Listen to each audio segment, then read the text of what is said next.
तो बस शुरू करो। आज हम देखने वाले हैं the perfect future tense. Tenses तो हमने बहुत देखे, आज हम देखने वाले ये जो टेंस है वो इंडिकेट करता है क्या। पहला तो इसका यूज देख लेते हैं कि कहाँ पे यूज होता है, कौन से ऐसे एक्शन है, कैसे ऐसे फॉर्म्स ऑफ एक्शन है जहां पे हम इसका यूज कर सके। तो ध्यान से सुनिए, ऐसी एक्शंस जो इन फ्यूचर हम प्रिडिक्ट कर रहे हैं कि भाई आने वाले वक्त में हमने ये जो भी काम है वो खत्म कर लिया होगा, करने वाले ने। याद रखिए, अगर सिंपल फ्यूचर टेंस है तो मैं ये बोलूंगा कि भाई मैं कल या फिर आने वाले वीक में एक ऐसे लिखूंगा।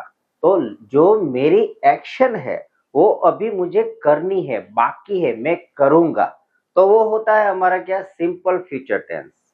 एक और एग्जांपल देखें हम, कंटिन्यूअस फ्यूचर टेंस के भाई कल सुबह में क्रिकेट खेल रहा होगा, वेकेशन का टाइम है मेरा या फिर हॉलीडे है। तो एक और एग्जांपल देखें कि कंटिन्यूअस फ्यूचर टेंस में और सिंपल फ्यूचर टेंस में क्या है कि सिंपल में कि भाई मैं कल जाऊंगा, कल मैं मूवी देखने जाऊंगा। अगर कंटिन्यूअस है तो उसमें क्या होगा कि मैं देख रहा होगा कि भाई शाम को 9 बजे या 10 बजे का जो शो है, तो मेरी मूवी का जो एक्शन है देखने का वो शुरू होगा, कंटिन्यू होगा। लेकिन यहाँ पे जो है परफेक्ट फ्यूचर टेंस वो अपने नाम से ही दिखाता है कि हमारी जो एक्शन है वो परफेक्ट फॉर्म में, यानी कि पूर्ण, डन, कंप्लीट फॉर्म में होगी। कई ऐसे एक्शन है जो हम प्रिडिक्ट करते हो कि भैया तू कल अगर शाम को आएगा ना तब तक तो मैंने ये काम निपटा लिया होगा, तो जब तक वहां पहुंचेगा ना तब तक मैंने ये तो कर लिया होगा। तो ऐसी जो हमारी एक्शन है कि भाई आने वाले वक्त में, आने वाले टाइम में, इन फ्यूचर हमने जो तो एक्शन है, हमारी हमारी जो क्रिया है वो हमने कर ली होगी। वो प्रिडिक्शन जो हमें करना है परफेक्शन फॉर्म में, यानी कि हमारी वो एक्शन पूरी हो चुकी होगी, वहां पे हम परफेक्ट फ्यूचर टेंस का यूज करते हैं। एक और एग्जांपल देखते हैं। स्ट्रक्चर देखने के पहले दो चार एग्जांपल देखे, इसका फॉर्मेशन जो है सीख लेते हैं। कि मान लो कि कल मुझे होमवर्क करना है, मूवी भी देखने जाना है, तो फ्रेंड है वो पूछेगा ना कि भैया तेरा होमवर्क बाकी क्या। अरे टेंशन मत ले, तो रात को जब तू 9 बजे मेरे घर पहुंचेगा ना तब तक तो मैंने अपना होमवर्क निपटा लिया होगा, खत्म हो चुका होगा। तो ऐसी जो एक्शन अभी बाकी है, मुझे एक्शन यानी कि मेरा जो होमवर्क है वो बाकी है, मैंने स्टार्ट ही नहीं किया, लेकिन कल यानी कि टुमारो शाम के 8 या 9 बजे तक मैंने अपना होमवर्क खत्म कर लिया होगा। करूंगा नहीं, कर रहा होगा ऐसा भी नहीं, लेकिन कर लिया होगा, यानी कि एक्शन जो है वो खत्म हो चुकी होगी। ऐसे एक्शंस के लिए हमें परफेक्ट फ्यूचर टेंस का यूज करना है। इसका यूज हो गया। अभी देखते हैं टू बी। ग्रामेटिकल स्ट्रक्चर थोड़ा बहुत देख लेते हैं, क्योंकि विदाउट स्ट्रक्चर सेंटेंस पैटर्न हमारे जो सेंटेंसेस है वो परफेक्टली क्लियर नहीं होते। तो टू बी क्या होगा, सिंपल है। यहाँ पे हम फ्यूचर है तो एक ही यूज करते हैं, विल। शेल का यूज अभी नहीं होता। मॉडर्न इंग्लिश में जो शेल है टू बी फॉर्म वो अभी यूज नहीं होता। सभी जगह कोई भी सब्जेक्ट हो, या है दे, आई, वी, यू, या फिर third person singular, he, she, it, कोई भी हो, वहां पे हम यूज करते हैं विल का। एकेडमिक बोर्ड में भी यही अलाउड है, चाहे सेंट्रल बोर्ड हो या स्टेट बोर्ड हो, कोई भी बोर्ड हो, यहाँ पे ये रूल अभी मॉडर्न इंग्लिश का सभी जगह आ चुका है, तो हम भी विल यूज करेंगे। दूसरा क्या है, तो हमारी एक्शन जो है उसे हमें परफेक्ट दिखाना है, तो उसके लिए हमारा क्या है, अभी हमारे जो वर्ब फॉर्म है वो देखेंगे कि कौन से वर्ब्स हो गए परफेक्ट है। तो ऑलवेज लाइक V3। जब भी याद रखिए, आप कोई भी ऐसे ग्रामेटिकल टेंस देखते हैं, रेंज देखते हैं, स्ट्रक्चर देखते हैं, कोई भी टेंस हो जहां परफेक्शन की बात हो रही है, यानी कि ये वर्ड आप दिखते हो, तो वर्ब फॉर्म हमेशा वहां पे ऑलवेज V3 ही आएगा। यानी कि eat, ate and eaten, eat V1, ate V2 यानी कि past form, and eaten, EATEN, eaten यानी कि V3 पास्ट पार्टिसिपल, तो V3 होगा। लेकिन यहाँ हमें ये भी देखना है कि ये जो है ना थोड़ा सेंटेंस स्ट्रक्चर बनाने के लिए क्या होगा, यहाँ पे हैव यूज होगा, यानी कि हैव प्लस V3, ये स्ट्रक्चर हो गया इसका टू बी फॉर्म। फिर टू बी वर्क फ्रॉम हो गए, और उसके बाद जो आएगा वो थोड़ा बहुत क्या है कि लाइक देखते हैं टाइम डिफाइनिंग वर्ड, जिसे हम बोलते हैं एक्स्ट्रा वर्ड्स। प्रीवियसली जो मैंने वीडियोस अपलोड किए उसमें मैंने यही लिखा कि एक्स्ट्रा वर्ड्स है। तो एक्स्ट्रा वर्ड्स यानी कि टाइम, क्योंकि यहाँ पे क्या है, जब भी हम एक्शंस को कंप्लीट होते हुए दिखाते हैं तो वहां पे एक स्पेसिफिक रेंज ऑफ टाइम और time stamp is required. Time stamp की जरूरत पड़ती है तो सामने वाले को जब हम हमारे जो एक्शन है उसे सही तरीके से समझा सके। जैसे कि मैंने बोला था कि भाई कल मैं होमवर्क खत्म कर लूंगा, कल कर लूंगा फिक्स नहीं, लेकिन अगर मैंने ऐसा बोला कि भाई कल शाम को 8 बजे तक मेरा होमवर्क खत्म हो चुका होगा या फिर मैं कर लूंगा, सामने वाले के दिमाग में यानी कि जो लिसनर है, सुनने वाला है, जिसके साथ हमारा कम्युनिकेशन चल रहा है, वो बंदा हमारी जो कहने की एक्शन जो है, हमारी जो पैटर्न है या फिर हमारे इमोशन है वो प्रॉपरली समझ जाएगा। इसीलिए यहाँ पे टाइम में कुछ ऐसे वर्ड्स हमें यूज करने हैं। लाइक कॉमन तो है, इट कैन बी टुमारो या फिर next day, next year, next month, next moment, कुछ भी हो सकता है। तो इसके साथ साथ स्पेसिफिक टाइमलाइन भी आप ऐड कीजिए ताकि आपकी इंप्रेशन अच्छी पड़े, क्योंकि हम इंग्लिश सीख रहे और वो भी मॉडल। तो ये हो गया इसका बेसिक स्ट्रक्चर। अभी हम देखते हैं इसका सेंटेंस पैटर्न विथ एग्जांपल। तो इसकी देखते हैं सेंटेंस पैटर्न। हम सेंटेंस पैटर्न देखें इससे पहले मैं आपको कहना चाहता हूँ कि डोंट स्केयर, डरिए मत, इजी है। इतना लंबा यार सेंटेंस पैटर्न कौन देखेगा? अरे भाई इजी है, डोंट वरी, मैं इजी वे से आपको समझाऊंगा।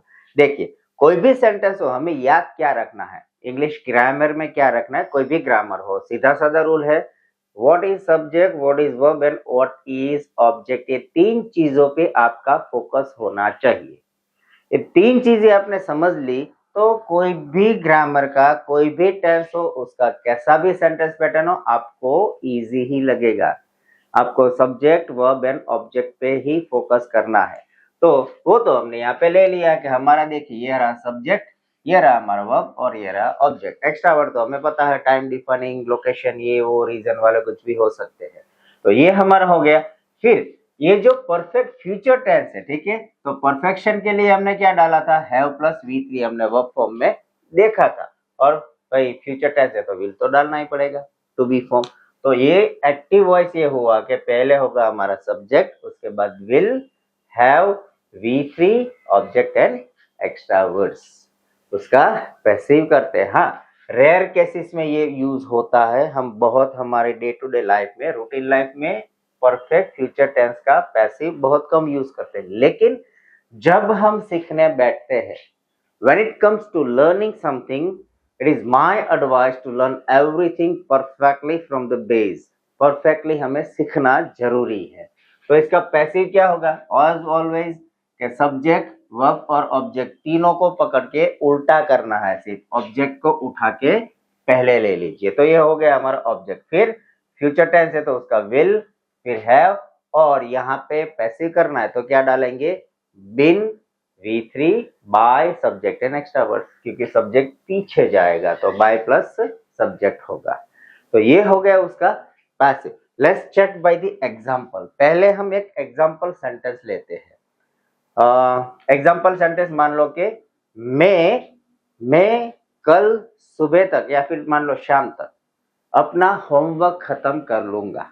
ओके, ये जो है मेरा कि भाई कल शाम को 8 बजे तक मेरा होमवर्क खत्म कर लूंगा। कर लिया होगा नहीं, कर लूंगा। ओके, या फिर कर लिया होगा। तो क्या होगा, सब्जेक्ट तो यहाँ पे क्या है, मैं करूंगा यानी कि आई, फिर खत्म कर लूंगा। ओके, सो आई, उसके बाद विल, फिर हैव, फिर खत्म करना है कि do, base form did, past form and perfect form होगा डन। तो आई विल हैव डन। फिर क्या, ऑब्जेक्ट तो my homework, either I will have done या फिर I will have finished, I will have completed, कुछ भी यहाँ पे वर्क फॉर्म आप डाल सकते हो। So I will have done my homework कब, कल शाम को 8 बजे तक। तो डाल दीजिए यहाँ पे bye. 8 o'clock in the evening, या फिर बाय टुमारो, कल हमें दिखाना है तो bye tomorrow 8 o'clock in the evening. तो ये हो गया हमारा सेंटेंस। इजी है, it's not that much difficult. देखिए कि मैं कल शाम के 8 बजे तक मेरा होमवर्क जो है वो खत्म कर लूंगा या फिर कर लिया होगा। मैंने मेरा होमवर्क खत्म कर लिया होगा। So I will have done, I will have finished, या फिर I will have completed my homework by tomorrow 8 o'clock in the evening. Okay, रात के 8 बजे तक खत्म हो चुका होगा। हो गया एक्टिव। अभी पैसिव करते हैं। तो एक्टिव में आपको क्या करना, देखना है कि कहाँ क्या पड़ा है। ये रहा हमारा सब्जेक्ट, फिर हैव प्लस V3, तो ये रहा have plus V3, my homework वो हमारा ऑब्जेक्ट है। इतना ही चेक करना। बाकी bye tomorrow 8 o'clock in the evening जो जहां पड़ा है उसे वहां पर ही रहने दीजिए, डोंट टच इट। सिर्फ आपको इसका पैसिव करना है। कैसे होगा, तो ये है हमारा सब्जेक्ट लाइन, ये है my homework that is object. तो यहाँ पे क्या था, सब्जेक्ट पहले, फिर ये जो ऑब्जेक्ट है उसको पैसिव में क्या किया, पहले ले लिया। तो पहले लेंगे क्या, my homework. So my homework, चलो ऑब्जेक्ट ले लिया। फिर टू बी तो विल, फिर helping verb have plus been and V3, तो हमारा डन है, सिंपल है, V3 है, डन। फिर बाय प्लस सब्जेक्ट, यानी कि यहाँ पे जो है ना आई, उसे पीछे डालेंगे तो उसका हो जाएगा ऑब्जेक्टिव फॉर्म से। आई का होगा बाय मी। ओके, अगर ही है तो बाय हिम, शी है तो बाय हर, दे है तो बाय देम, वी है तो बाय अस। यानी कि कोई भी सब्जेक्ट हो उसे ऑब्जेक्ट में डालते हैं तो उसका ऑब्जेक्टिव फॉर्म यूज होता है। हो गया पैसिव, इतना ही है। बाकी तो जो है ना, मैंने बोला एक्स्ट्रा वर्ड जहां पड़े वहां पर ही रहने दीजिए। Like my homework will have been done by me by tomorrow 8 o'clock in the evening. Easy है, इसमें कुछ भी ज्यादा कंफ्यूजन नहीं है।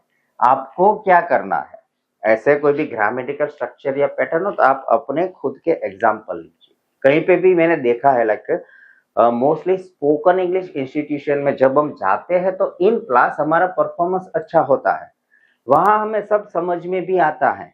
वहां जो भी टीचर्स हमें होमवर्क देते हैं या फिर क्लास वर्क देते हैं वो भी समझ में आता है। But when it comes to a practical, जब हमारी रियल लाइफ में आते हैं ना, तो हम डिब्बे में घुस जाते हैं। क्यों? रियल लाइफ में नहीं आता, क्लासेस में आता है। क्यों? उसका एक ही रीजन है, दैट इज क्लासेस में जो होते हैं एग्जाम्पल और रट्टे रटाए होते हैं। हम अपने लाइफ के प्रैक्टिकल बेसिक एग्जाम्पल यूज ही नहीं करते। और जब रियल टाइम सिचुएशन आती है, रियल लाइफ सिचुएशन आती है, तो हम कंफ्यूज हो जाते हैं। वो बोलते हैं ना, कंफ्यूज आ गया, हमारा फ्यूज उड़ जाता है। तो आप घर पे जब प्रैक्टिस करो तो अपने खुद के ही एग्जाम्पल लीजिए, आपकी खुद की ही एक्टिविटीज लीजिए। अगर आप मान लो फीमेल हो, हाउसवाइफ हो, तो यहाँ पे क्या करोगे, डिनर बना लिया होगा, खाना बना लिया होगा। ओके, ऐसे स्टूडेंट है तो होमवर्क हो सकता है, अपनी गेम हो सकती है, कुछ भी है। वर्कर से तो भाई मैंने अपना प्रोजेक्ट खत्म कर लिया होगा, ये होगा वो होगा। अपना ही लीजिए, तब जाके आप सीखोगे। एक दूसरा एग्जांपल देखते हैं। नेक्स्ट एग्जांपल देखते हैं। मान लो कि फीमेल लेते हैं एग्जांपल में कि भाई उसने कल शाम को 8 बजे तक या फिर 7 बजे तक डिनर में पिज्जा बना लिया होगा। पिज्जा खाते हैं ना, घर का खाना तो हर रोज खाते हैं, यहाँ पर तो पिज्जा खाते हैं, या फिर चपाती, कुछ भी आप बोलो। ठीक है, कमेंट डालना कि कैसे कैसे एग्जांपल हो सकते हैं प्रैक्टिकल। ओके, यहाँ पे मैं लिखता हूँ कि भाई उसने, यानी कि मेरी सिस्टर ने, एग्जांपल लेते हैं my sister that is a subject, कि मेरी सिस्टर ने कल शाम को 8 बजे तक पिज्जा बना लिया होगा। ओके, सो देखते हैं सब्जेक्ट क्या है, तो क्या है, माय सिस्टर। हो गया हमारा सब्जेक्ट। फिर होगा विल, फिर हैव, और पिज्जा बनाना यानी कि कुक करना। ओके, पिज्जा बनाना यानी कि मेक नहीं हो सकता, क्योंकि यहाँ पे कुकिंग की बात हो रही, तो कुक प्रिपेयर हो सकता है या फिर कुक हो सकता है। हम यूज करेंगे कुक का V3, cook. Okay, my sister will have prepared और विल हैव कुक्ड क्या, तो के पिज्जास। ओके, प्लूरल यूज करेंगे क्योंकि एक ही नहीं बनाएगी ना अपने लिए, पूरा फैमिली के लिए बनाएगी, तो प्लूरल है पिज्जास। हाँ, लिखा जाता है double Z, pizza. It's not pizza, it's a pizza. P-I-T-Z-A, pizza, the proper pronunciation. Okay, तो my sister will have cooked pizzas. कब? कल शाम को 8 बजे तक। तो सेम होगा कि tomorrow by 8 o'clock in the evening, कि भाई कल रात को 8 बजे तक पिज्जा बना लिया होगा, आप आ जाना, खाना रेडी होगा। ये हो गया इसका एक्टिव। कैसे होगा? Like my sister will have cook pizzas tomorrow by 8 o'clock in the evening. अभी इसका होगा पैसिव। पैसिव कैसे होगा? सिंपल है, ऑब्जेक्ट को ढूंढिए और सब्जेक्ट को ढूंढिए, दोनों को आगे पीछे कर दीजिए, सिंपल है। तो पिज्जास आएगा पहले, पिज्जास, फिर सिंपल होगा विल, फिर हमारा helping verb have plus been, फिर हमारा verb form cooked. Pizzas will have been cooked, किसने? Subject, by my sister. देखिए यहाँ पे अगर हम नाउन यूज करते हैं तो कुछ चेंज होता नहीं है, बाय महेश, नरेश, रीना, मीना, कुछ भी हो। नाउन अगर है तो ऑब्जेक्ट में जाते ही वो नाउन ही रहेगा। जैसे कि मैं हूं तो दीपक का बाय दीपिका नहीं होगा, दीपक ही रहेगा। ओके, लेकिन जब प्रोनाउन होता है, मी, आई है तो मी होगा, शी है तो हर होगा। यहाँ पे माय सिस्टर की जगह अगर हमने शी यूज किया होगा प्रोनाउन, तो बाय हर होगा, लेकिन नाउन है, नहीं होगा चेंज। ओके, सेम रहेगा। तो pizza will have been cooked by my sister. फिर एक्स्ट्रा वर्ड जो है ना यहाँ से टुमारो वाला, वो सेम रहेगा कि tomorrow by 8 o'clock in the evening. तो ये था एकदम इजी वे प्रिपरेशन। हाँ, आपको मैं होमवर्क देता हूँ, 4-5 सेंटेंसेस, ज्यादा नहीं, 4-5 सेंटेंसेस इसके एक्टिव एंड पैसिव प्रिपेयर कीजिए। उसके बाद हम देखेंगे इन अपकमिंग वीडियोस, हम देखेंगे इनके सारे के सारे WH question, inverse question, negative sentence, affirmative sentence, exclamatory sentence, सारे के सारे कैसे बनाए जाते हैं, क्योंकि ये जो टेंस है यूजफुल है, खास करके उन लोगों के लिए, उन कैंडिडेट्स के लिए जो गवर्नमेंट की कॉम्पिटिटिव एग्जामिनेशन क्रैक करना चाहते हैं। वहां पे जो आपका इंग्लिश का सब्जेक्ट आता है उसमें टेंस के बहुत सारे क्वेश्चंस आते हैं, क्योंकि ट्रिकी होता है ना, it looks tricky but it is not actually easy है। तो नेक्स्ट वीडियो में हम देखेंगे इसके एक्टिव एंड पैसिव सभी के सभी सेंटेंस फॉर्मेशन। ओके, तब तक के लिए बने रहिए हमारी इस YouTube channel English with Deepak के साथ, and see you in the next video.